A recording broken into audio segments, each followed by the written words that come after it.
Hey, I'd like to welcome you to another episode of Mission Matters. My name is Adam Torres, and if you'd like to apply to be a guest on the show, just head on over to missionmatters.com and click on Be Our Guest to apply.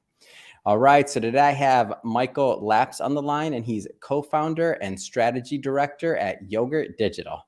Michael, welcome to the show. Thanks, Adam. It's great to be here. Appreciate it. All right, Michael. So lots of business owners, entrepreneurs, and executives that watch this show, and everybody's always looking for marketing strategy, specifically also digital marketing strategy. How do they make informed decisions, and what strategy is the best to use? We're going to examine a lot of these questions and more. But before we get started with that, we'll start this episode the way that we start them all with our Mission Matters Minute. So, Michael, we at Mission Matters, we amplify stories for entrepreneurs, executives, and experts. That's our mission. Michael, what mission matters to you? I think the most important mission for me is growth. That's what I'm passionate about. It's what I'm most interested in, and that doesn't just necessarily mean business growth. It can be personal growth. It can be the growth of those around you. I think I love the process of development. I love the process of learning and application, and I love seeing the growth of things around me that I've had a hand in. And running a digital marketing agency, you kind of get to see it from all fronts because you've got a team that you're growing and developing, you've got clients that you're growing and developing, and then you're kind of growing and developing yourself as a leader and as a business owner yourself. Yeah. And that's really what gets me out of bed every morning, is kind of seeing that progress being made and feeling like you're making a difference, whether that be to one person or whether it's to an entire organization. That really excites me. It gives meaning to my life to feel like I'm helping others. It's awesome. And I get that from you. And one of the reasons excited to have you on the show, it's like, in my opinion, the people that do great in the digital space and that are really, their work just sticks out. It's somebody that is exactly doing what you're doing. Like, they get that joy, they get that inner feeling of when their client is succeeding. It's like when you look around in your business and you're like, where'd all these people come from? It may have started with yourself or a couple people, and then you get more and more people, more and more clients, and it starts to grow. And then same thing happens with your clients, and you're like, what? Wow, like, they're growing. Like, we generated X amount of leads, and they're doing this kind of revenue. And now, I remember when we just started with them, and they couldn't even dream of that part. And as the years pass on, like, to really share in each other's success and to create that really community, I just think it's an amazing thing. Yeah, 100%. And we feel very privileged that we get to work with all these types of businesses, because we understand that, when they sign with us, they're actually really entrusting us with their livelihood, with the success of their business, with the livelihood of their staff members as well, right? They're trusting us with a lot. It's not just, hey, can you manage my marketing? It's, you're actually responsible for the growth of my business and everything that comes with that. So there's a lot of pressure on that, but there's also a huge amount of opportunity. So when you start from that place of understanding and you respect the decision that they made and the weight of that decision, I think it allows you to actually start doing and producing really good work if you have that care factor. Yeah. So I want to take a step back for a moment. We'll go further into Yoghurt Digital, and also, some of the strategies that may make sense for people to implement. But I mean, before we get into that, like where did this entrepreneurship or even digital marketing thing start for you? Like, when did you start on that path? I actually never saw myself as like being an entrepreneur growing up. But my dad was very entrepreneurial, and he ran a lot of businesses. And so I kind of always saw that happen. And I was working at another digital marketing agency, and I met a few people, and there was an opportunity there to try and start our own. And having worked in a lot of different digital agencies, I just felt like there was definitely an opportunity in the market for what it is that we wanted to build. Yeah. Even though it was a crowded market, I felt like we had a strong enough angle to come in with to be successful. And it honestly, it kind of came out of left field. It wasn't like something I'd been planning for a decade and then, like meticulously working on every night. It just kind of popped up, and I don't know, I firmly believe in taking the opportunities that are in front of you when they're there.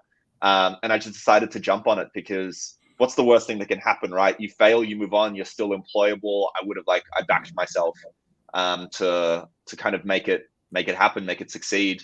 And yeah, here we are 8 years later.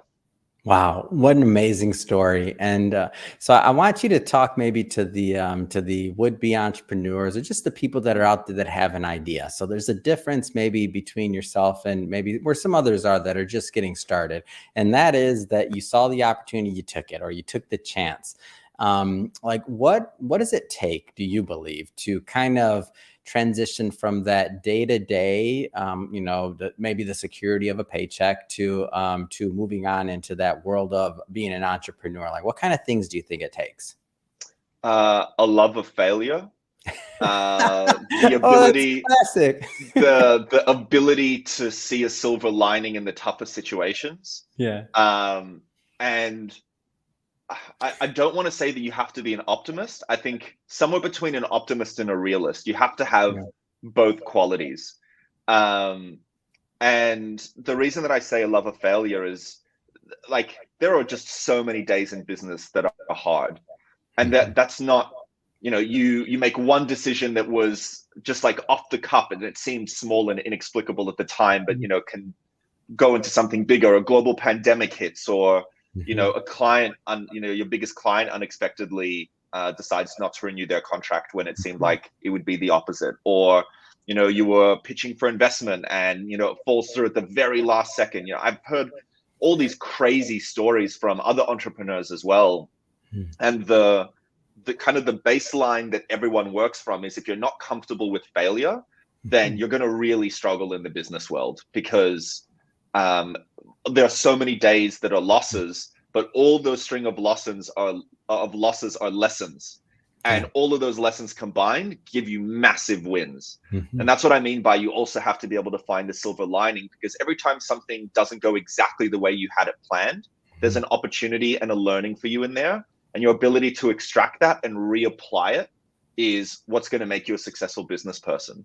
And you Mhm. look at like Jeff Bezos at Amazon, who was in the hole like 500 million US dollars or whatever it was before the next year was like up $1 billion, right? Most people would have quit when they were down $10 million, let alone hundreds of millions of dollars. But you have to have a really strong belief in what you're doing, and you have to be able to steel yourself against all of those losses. And to Mhm. your point, like, believe in your mission, and like execute that day in, day out. Mhm. I think that anyone who wants to start their own business, like, I salute you, because you know you you're making an awesome decision. There is nothing that will teach you more about life or more about yourself than running your own business, and nothing will give you greater opportunity Yeah. than doing that. Even just in terms of the people that you meet, is like your worst possible outcome. You will meet the most incredible people. Yeah. So I strongly suggest doing that, but you just have to be comfortable with things going wrong. Mhm. And only part I'll add to that is, and if your pain tolerance isn't high, it needs to increase, because you're gonna Yeah, maybe have some thick painful skin. moments, right? Yeah, 100% thick skin for sure. All right, so switching focus slightly here, let's go further into today's topic. So making using data to make informed marketing decisions. So as analytics, whether it's digital or otherwise, depending on the type of our advertising or marketing that people are doing, as analytics get better and better, and being able to trace the result of different methods, I feel like that whole landscape, you mentioned that you've been in business now going on or a little over 8 years now. I mean, compared to from where you started to where we're at now, I mean, it's just a whole nother ballgame. Yeah, 100%. 8 years is a long time, and also not long at all. When you hear Mhm. about companies being around for 50, 100 years, you really think about what it takes to do that. It's really incredible. And 8 years has been a long time. And yeah, where we were when we started the business, like, working out of my bed in my bedroom for the first like 2 months, just trying to land a client, trying to convince people to be the first one to take a punt on us, Yeah. to where we are now, where we've worked with kind of like an A-list of Australian clients, and have a team of 30 working for us. It's been an incredible journey to get here, and something we're very proud of. What excites you right now about the ability to access data for your clients? Like, what excites you about that? I think it's the opportunity. Mm. When we started Yogurt, the reason we started it in the first place is we felt that a lot of agencies were very cookie cutter in their approach to digital marketing. Mhm. So it was very much like, oh, I did this for this client, so I'll do it for the other client, even though they're Mhm. in completely separate industries. It was just like a bit of a one size fits all.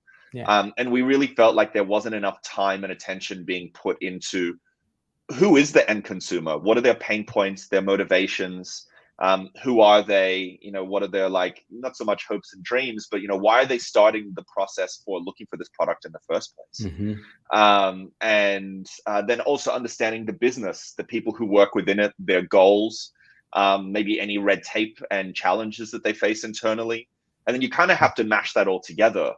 And so what the data offers us is a really unique insight into who the customer is. And when Mhm. you think about, not even like 5 years ago, but more like maybe 10, 20 years ago, Yeah. data was very difficult to come by.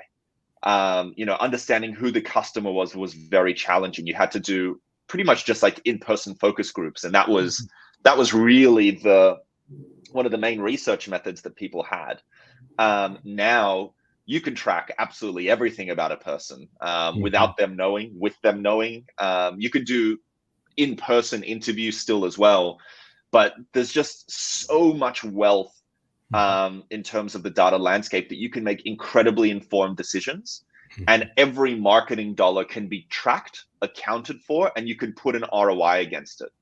So Mhm. all of a sudden, the accountability for marketers is at an all-time high because you know exactly where you're spending your money and you make that decision Mhm. based on who your customer is and how they're behaving in the digital space. That's really exciting. It's no longer guesswork, kind of pie in the sky, finger in the air thinking. It's a science now, and I think that that's really exciting for marketers everywhere.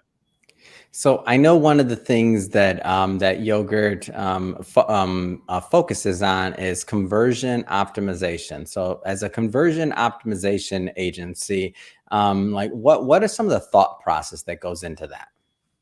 Yeah, so conversion optimization is really the process of crafting a consumer journey that Mhm. converts. And when we say converts, we mean you're getting whoever your consumer is, you're getting them to take whatever action on the website it is that you want. Mhm. So that might be an inquiry, it might be the sale of a product, it might be a newsletter subscription or downloading a white paper or an ebook or whatever business outcome matters to you. Mhm. Um, and so when we're running conversion optimization projects, the reason that we kind of focus in that area is so many companies, particularly even more so since COVID, have been Mhm. so focused on how to attract more customers to their website, but Mhm. then they forget about the actual website experience. Mhm. And they forget that once the customer lands on the website, you actually still have to provide an exceptional experience to get them to do business with you. And so a lot of what we focus on is understanding what happens in the customer journey when they land on that website. What are the friction points that they face? Mhm. Is it a smooth journey? How can it be improved? Is your content okay? Is your site architecture an issue? Is it easy to navigate? Can they find what they're looking for? So we actually really assess how a customer behaves on your website, Mhm. and then we optimize that experience by changing up your website design to try and get more people to do business with you.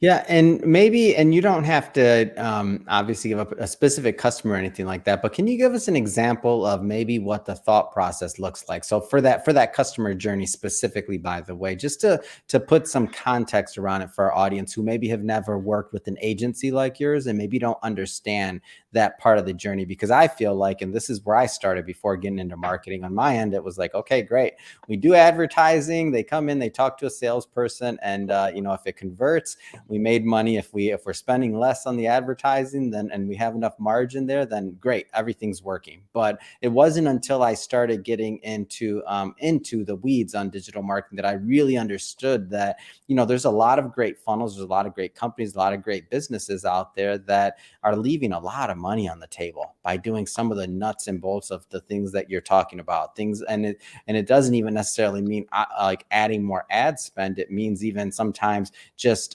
making better use of the assets you already have, and those main assets like the website and things like that. So I don't want to, again, assume that everybody's gone through a process of conversion optimization. So maybe give us a little bit of context or insight into your process on user journey.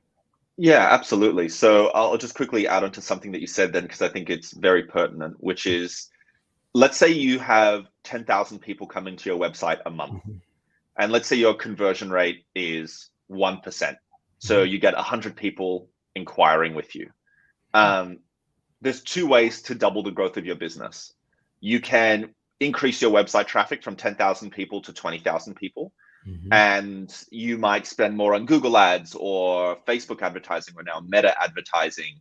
Or you might spend money on SEO or any other matter of marketing. Or alternatively, you can double your conversion rate from 1% to 2%.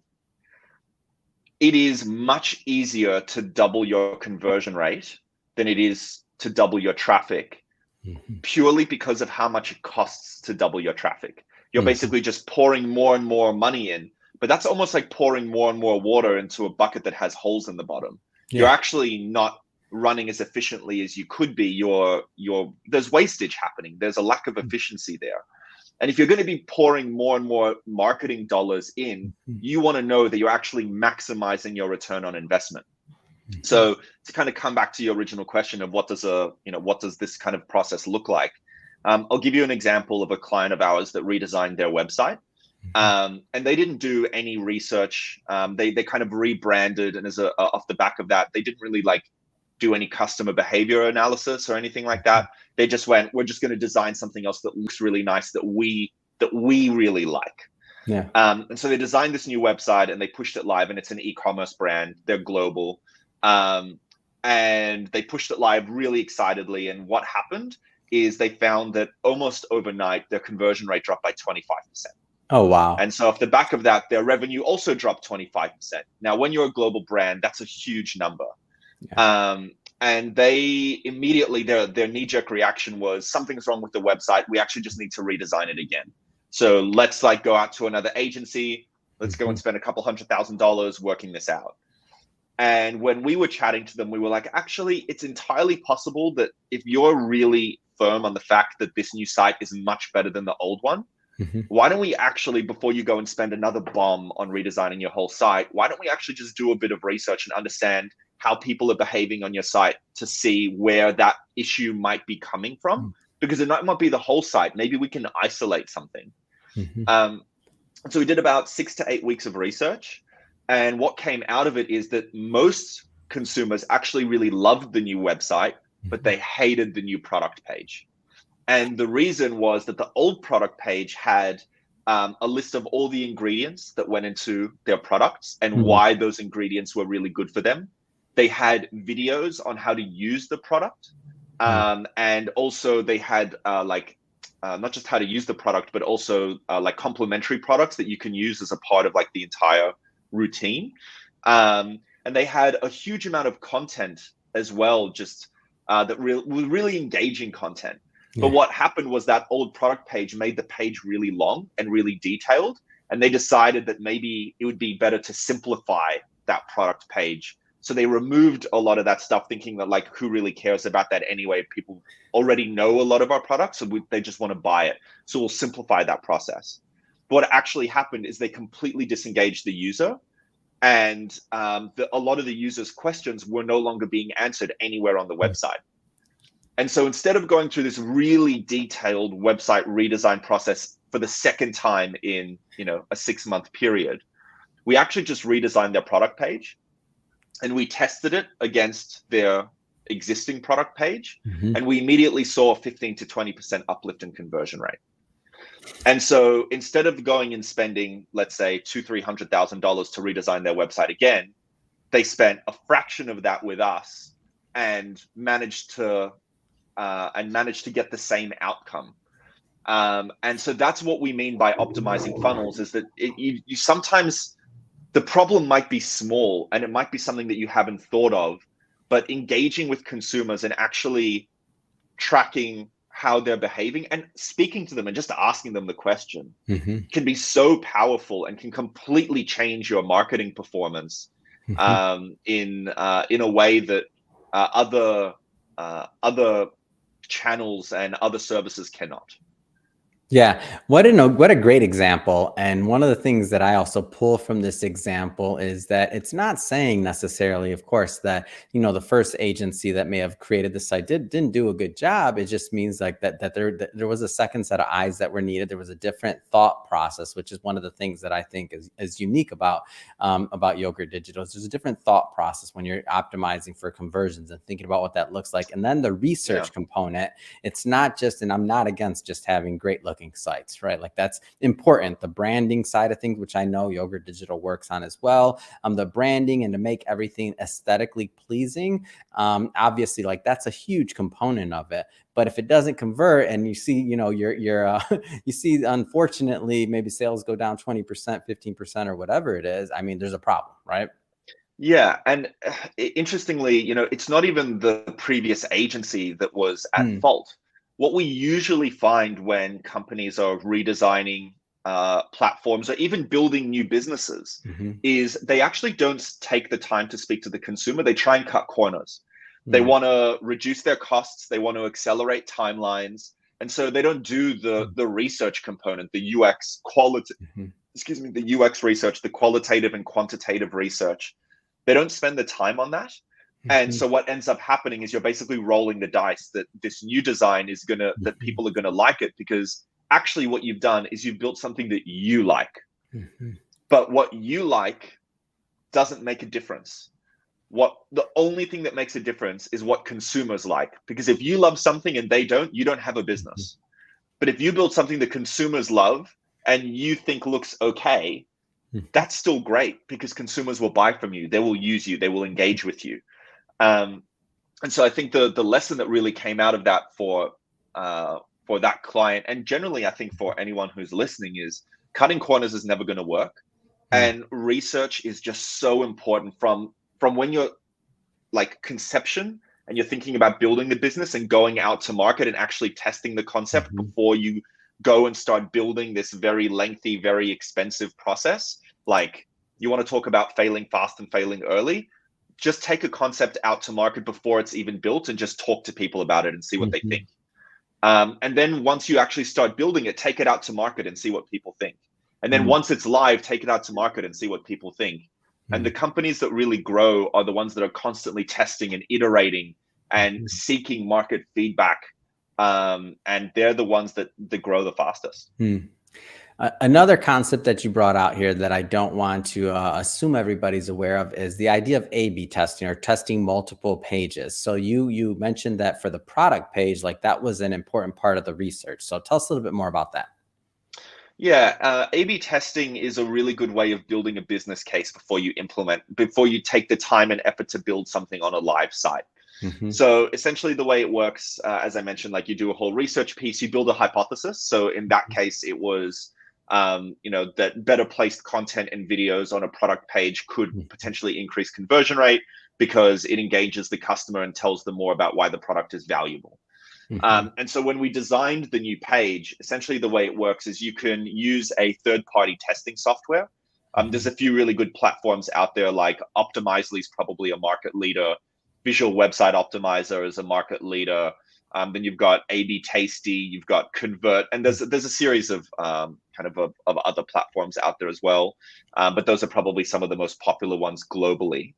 And essentially the way the platform works is it splits the traffic on your website 50-50 between your current website and your new design. The end consumer, the people visiting your website, are none the wiser. They don't know that they're a part of a test. Hmm. So you basically just have half the people going through one user funnel and half the people going through another user funnel. Hmm. And then it basically collects all that data and it shows you which of the designs or which of the user journeys is more effective, which one is generating more revenue or more inquiries for you. And it also shows you whether or not the result is statistically significant, which is Hmm. really important, because if it's not statistically significant, then you probably don't want to implement it on your live site, because what it's basically telling you is, even though there's an uplift, it's actually too close to call. Hmm. And it's not worth the time and effort to implement it on the live site. In a live environment, it may actually push things backwards. But when you run a test and it's shows you that and we've had tests where the uplift has been over 100%, 100, 120, 130%.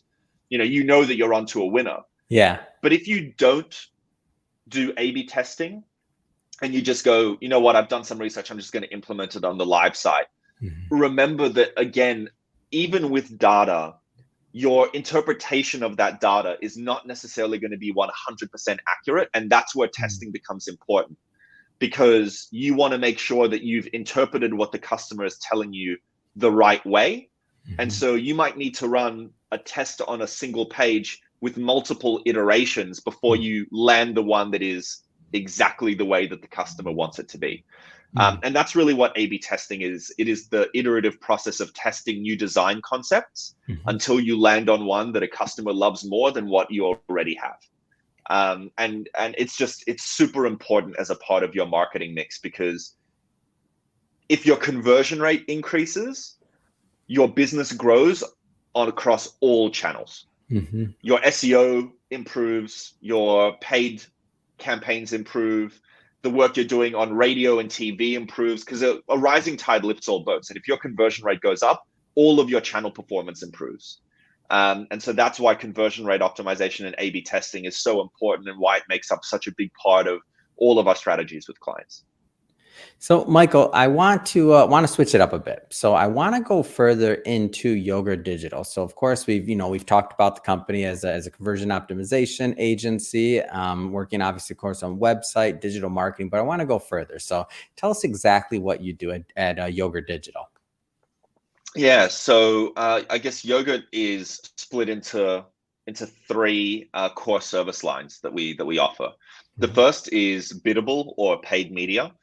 So within that, you have Google Ads, you've got Bing Ads, and then you've got paid advertising across all the major social platforms like Meta, Pinterest, TikTok, so on and so forth.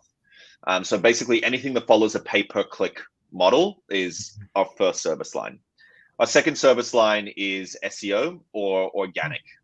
So anything from technical SEO to link acquisition to content strategy and content production.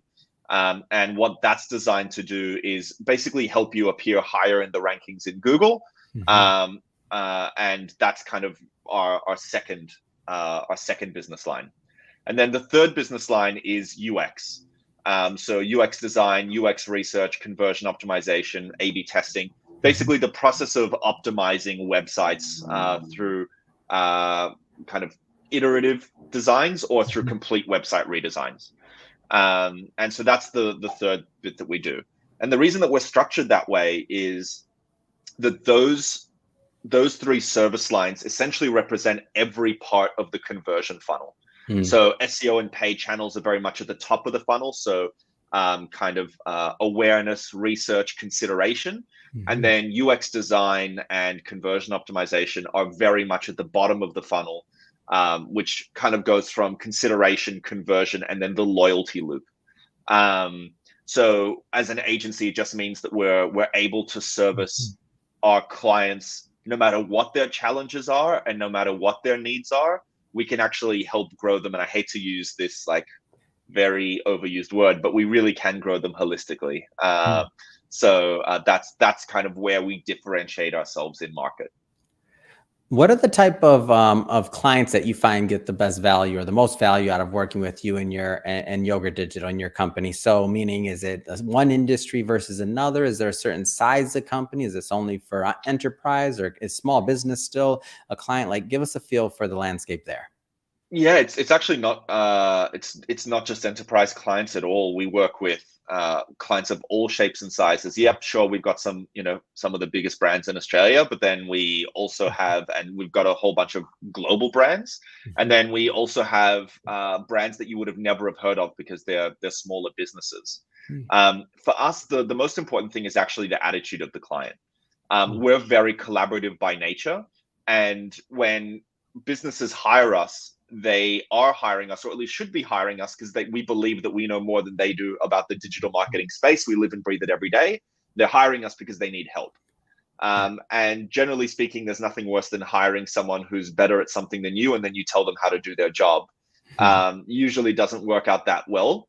And so we want clients who are going to trust us, who are going to be really collaborative, Mhm. and who are going to invest in us the same way that we're going to invest in them. There has to Mhm. be a mutual respect and trust there for both of our crafts. And so those are the businesses that we tend to work best with, the ones that are really hungry for growth, the ones that are willing to try new things, Mhm. the ones that are willing to invest time, resources, build their own teams internally to help support the work that we're doing. Um, we tend to work with clients for years, not months, Mhm. and that requires a mutual trust on both sides that Mhm. we're going to do the right thing by each other to get the outcome that we want. Mhm. That's awesome. And so, Michael, if somebody is watching this and they want to learn more, I mean, what's the best way for people to connect with you and your team? Yeah, so you can hop over to our website, yogurtdigital.com.au. Depending on where in the world you live, yogurt is spelled differently. So I'll just say that ours is spelled YOGHURT, digital.com.au. And you can read all about our services. We've got plenty of case studies about the type of work that we do. Mhm. And by all means, get in touch. We'd absolutely love to hear from you. Fantastic. And we'll put all that in the show notes so that our audience can obviously just click on it and head right on over. And so, Michael, I know you're a busy guy, a lot going on, helping your clients and otherwise. I just have to ask, what's next? What's next for you? What's next for Yogurt Digital? What's next for Yoga Digital is, I mean, just continuing to grow and hone our craft.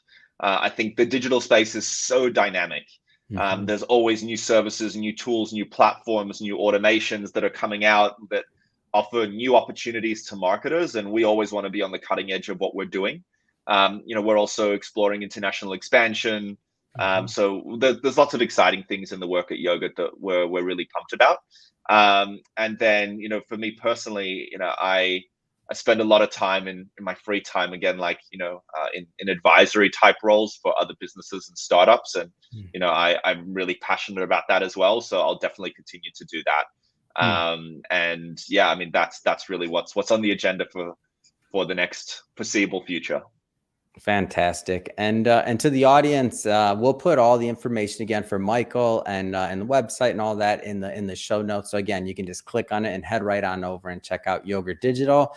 And speaking of the audience, if this is your first time watching a Mission Matters program, just to let you know, we're a platform that's all about bringing on entrepreneurs and executives who are really passionate about what they do, who are mission based and mission focused. If that's the type of content that excites you and gets you going, then we definitely welcome and encourage you to hit that subscribe button because we have many more mission-based individuals coming up on the line, and we don't want you to miss a thing. And Michael, really, it has truly been a pleasure. Thanks again for coming on the show, and I learned a lot. I'm hoping my audience did as well. So thank you. Thank you so much for having me, Adam. I really appreciate it.